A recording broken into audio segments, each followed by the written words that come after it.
বাংলাদেশের অন্যতম সফল ফুটবল ক্লাব বসুন্ধরা কিংস দলটি তারকায় ভরা। অথচ দেশের ফুটবলের এমন পেশাদার ক্লাব নিয়ে এবার প্রকাশ্যে এলো এক অস্বস্তিকর খবর। চলমান মৌসুমে ক্লাবের সঙ্গে নিজের চুক্তি বাতিল করেছেন জাতীয় দলের ফুটবলার তারিক কাজী। কিন্তু হঠাৎ করে এই ডিফেন্ডার কেন ছাড়লেন দীর্ঘদিনের প্রিয় ক্লাব, আর যাচ্ছেনই বা কোথায়? বিস্তারিত জানাচ্ছেন বদিউজ্জামান মিলন। এশিয়ান কাপ বাছাই খেলে হংকং থেকে জাতীয় দলের ফুটবলাররা দেশে ফিরেছেন 15 অক্টোবর।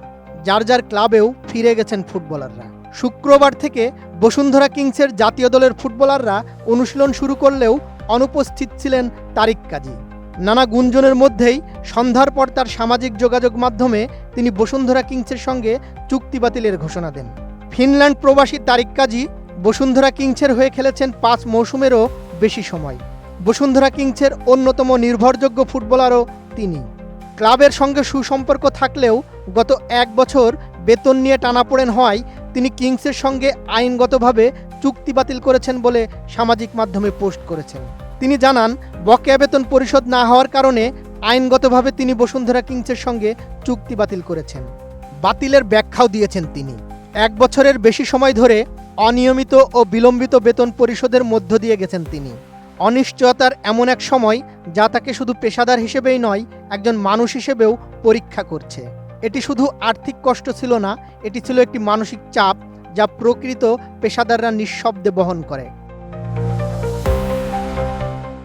নোভা এলইডি টিভি, ঝকঝকে ছবি, নিখুঁত শব্দ, 5 বছরের ওয়ারেন্টি। নোভা মানে সঠিক মান, নিশ্চিত সেবা। তারিক কাজী 2025-26 মৌসুমের জন্য বসুন্ধরা কিংসের সঙ্গে নতুনভাবে চুক্তিবদ্ধ হন। এরই মধ্যে তিনি কিংসের হয়ে এএফসি চ্যালেঞ্জ লিগ ও ঘরোয়া ফুটবলও খেলেছেন। কয়েকদিন পর বসুন্ধরা কিংস এএফসি চ্যালেঞ্জ লিগের মূল পর্ব খেলতে কুয়েত রওনা হবে। এমন সময় তারিক কাজীর এই ঘোষণা ক্লাবকে বিপদেই ফেলে দিল। বাংলাদেশ ছেড়ে তাহলে কোথায় যাচ্ছেন তারিক কাজী? এই প্রশ্নেরও স্পষ্ট উত্তর মেলেনি। তবে ক্লাব পাড়ায় গুঞ্জন, তিনি ফিনল্যান্ডের তাম্পারিন ইলভিস ক্লাবে যোগ দিতে পারেন। কোনো সন্দেহ নেই, তারিক কাজী বাংলাদেশ জাতীয় দলের অন্যতম সেরা ডিফেন্ডার। ক্লাবের পারফরমেন্স দেখেই কোচ জাতীয় দলে তাকে ডাকেন। তারিক ঘরোয়া ফুটবল না খেললে ফিটনেস ও পারফরমেন্স দেখার সুযোগও থাকবে না। ফলে তার জন্য দলে ডাক পাওয়াও খানিকটা কঠিন হয়ে পড়বে। তারিক কাজীর সঙ্গে চুক্তি বাতিল নিয়ে বসুন্ধরা কিংসের সভাপতি ইমরুল হাসানের সঙ্গে যোগাযোগ করলেও তিনি ফোন রিসিভ করেননি। গত 1 বছর ধরে বসুন্ধরা কিংস আর্থিক টানাপোড়েনের মধ্যে রয়েছে বলে অভিযোগ। কিংসের সাবেক রোমানিয়ান কোচ ভ্যালেরি তিতে প্রাপ্য অর্থ না পেয়ে ফিফায় অভিযোগ করেন।